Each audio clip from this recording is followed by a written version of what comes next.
Hello दोस्तों, कैसे हैं आप। उम्मीद करती हूँ मेरी सारी की सारी यूट्यूब फैमिली बहुत ही खुश होगी, स्वस्थ होगी और सबकी लाइफ में अच्छा चल रहा हो। तो चलिए शुरुआत करते हैं आज के वीडियो की।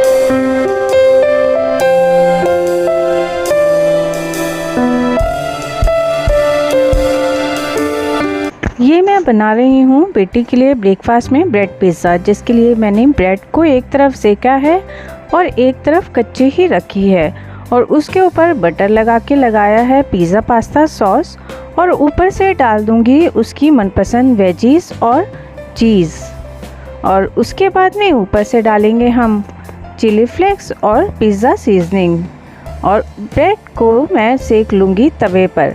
दो तरीके से बनाया था मैंने ये पिज़्ज़ा, एक तो नॉर्मल तवे पर सेका था और दूसरा एयर फ्रायर में। बट जो तवे पर सेका था वो बहुत ही अच्छा था, नीचे से भी क्रिस्पी था और उसकी चीज़ भी अच्छे से मेल्ट हो गई थी। लेकिन जो एयर फ्रायर में बनाया था वो थोड़ा सा ऐसा ही था, चीज़ तो मेल्ट हो गई थी पर फुल नहीं हुई थी और नीचे से अच्छे से सेक भी नहीं पाया। तवे वाले पिज़्ज़ा को सेकने के लिए इसको ऊपर से ढक दिया था ताकि इसकी चीज़ जो है मेल्ट भी हो जाए और ब्रेड जो है नीचे से अच्छे से सिक जाए। एक बार आप भी इतने सिंपल तरीके से ब्रेड पिज़्ज़ा बनाकर ज़रूर देखिएगा, खाने में भी बहुत टेस्टी लगता है और बनने में भी बहुत आसानी से बन जाता है। सामने ले लो।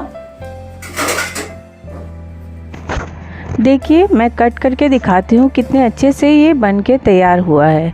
इसकी चीज़ भी कितने अच्छे से मेल्ट हो गई है। और दूसरा जो एयर फ्रायर में बनाया था वो बना तो ठीक ठाक था, उसकी वेजीज भी पक गई थी बट नीचे से नहीं सिक पाया था।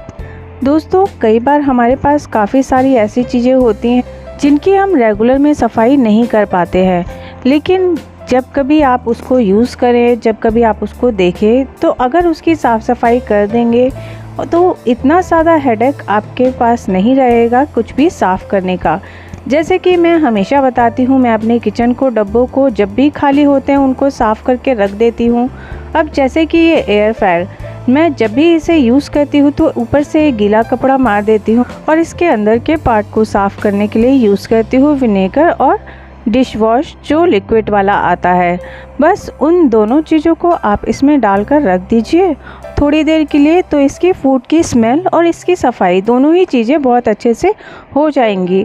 अगर आप चाहें तो इसमें गर्म पानी का भी यूज़ कर सकते हैं, लेकिन मैंने अभी इसमें ठंडे पानी का नॉर्मल जो होता है नल का वही यूज़ किया है। और इसको हिलाने के बाद देखिए दोनों को मैंने एक में ही रख दिया और अब इसको थोड़ी देर के लिए रखने के बाद चूने से साफ़ करूँगी और ये बिल्कुल चमक जाएगा।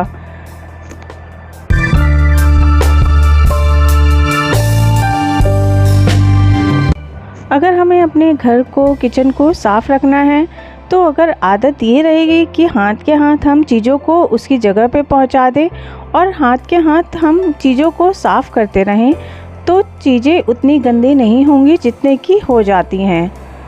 साफ़ सफाई के साथ फैमिली की हेल्थ का ध्यान रखना हर चीज़ आपके ही जिम्मे होती है। इसीलिए मैं हमेशा कहती हूँ कि पहले आप अपना ध्यान रखना सीखिए और उसके बाद में, क्योंकि जब आपका शरीर स्वस्थ रहेगा तो आप दूसरों का ख्याल भी खुशी खुशी रख पाएंगे। किचन का सारा काम हो गया और उसके बाद में मैं लंच की तैयारी में लग गई। लंच में बना रही हूँ मूंग की सूखी दाल और फूल गोभी आलू रसीला। फूल गोभी आलू के लिए मैंने प्याज, लहसुन और अदरक को पीस लिया है और टमाटर को भी पीस लिया है। सब्जी के लिए मैंने कुकर में तेल को गरम किया, उसमें डाला जीरा और प्याज, अदरक, लहसुन का पेस्ट और उसको हम भून लेंगे बहुत ही अच्छे से। जब मसाला अच्छे से भुन जाएगा तो हमें इसमें सारे जो सूखे मसाले हम डालने वाले हैं वो डालेंगे और जब वो मसाले भी भुन जाएंगे तो उसके बाद में डालेंगे हम टमाटर। जिस तरीके से सब्जी में हर मसाले का टेस्ट अलग अलग होता है, वैसे ही हमारी ज़िंदगी में भी हर रिश्ते की अहमियत अलग अलग होती है। जिस तरीके से मेन सब्जी रहती है उसको हमें बनाने के लिए हर तरह के मसाले का यूज़ करना पड़ता है, उसी तरीके से हमारी लाइफ में भी वही सारे मसाले बहुत ज़रूरी होते हैं, तभी हमारी लाइफ बहुत अच्छे से चल पाती है। चाहे हम तीखी मिर्ची की बात करें या हल्दी के रंग की या फिर हरा भरा धनिया, जो भी मसाले आप सब्जी में डालते हैं उन मसालों को एक बार अपनी ज़िंदगी में ला के देखिए। हल्दी की तरह एकदम आपका कलर खिला खिला रहना चाहिए। हरे भरे धनिए की तरह ज़िंदगी में भी खुशियाँ और दुख आते जाते रहने चाहिए। और एक तीखी मिर्ची की तरह अपने मान सम्मान पे हमेशा अडिग रहना चाहिए। ये सारी चीज़ें जब आपकी लाइफ में आ जाती हैं तो आपकी लाइफ हम खुशी खुशी चलती रहती है। वैसे तो हमारी फैमिली हो या फिर बाहर, हम कितना भी कुछ करें लेकिन सभी को खुश नहीं कर पाते हैं। लेकिन जब तक आप अपने मन से ये बात नहीं निकालेंगे कि आपको खुद को खुश रखना है या दूसरों को, ये बात आपको समझनी ही पड़ेगी, तभी आप अपने आप को खुश रख पाएंगे। इसलिए ये मत सोचिए कि एक जना दुखी है और 4 जने खुश हैं, तो उन 4 जनों के बारे में सोचिए कि जो लोग आपसे खुश हैं। उनके बारे में मत सोचिए कि जो एक जना दुखी है, क्योंकि उसी को सोचकर आप लाइफ टाइम दुखी रहेंगे और आपका काम भी अच्छे से नहीं हो पाएगा।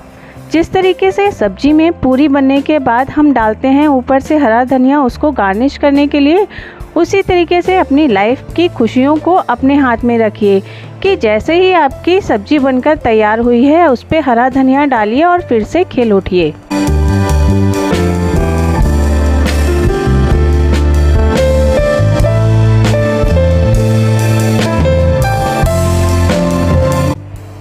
देखिए कितनी खूबसूरत बनके तैयार हुई है मेरी ये फूल गोभी आलू। और इसमें जब मैं हरा धनिया डाल दूंगी तो इसका कलर और निखर कर आ जाएगा, बिल्कुल आप लोगों के चेहरे की तरह। जब आप लोग हंसते हैं तो देखिए इसी तरह खिलकर निखर आता है ना आपका चेहरा। तो हमेशा इस चीज़ को ध्यान में रखिए कि अपनी लाइफ को दूसरों के हाथों में नहीं बल्कि अपने हाथों में रखिए। जब आप खुश रहेंगे तो आपका परिवार भी खुश रहेगा। अपने लिए टाइम निकालिए, वॉक पे जाइए, दूसरों का ध्यान रखने से पहले अपना ध्यान रखना सीखिए। आज का ये छोटा सा टॉपिक आपको कैसा लगा मुझे बताइएगा ज़रूर। मैं इस तरीके से रोज़ाना घास पर चलने जाती हूँ ताकि अपनी हेल्थ को थोड़ा सा अच्छा कर पाऊँ।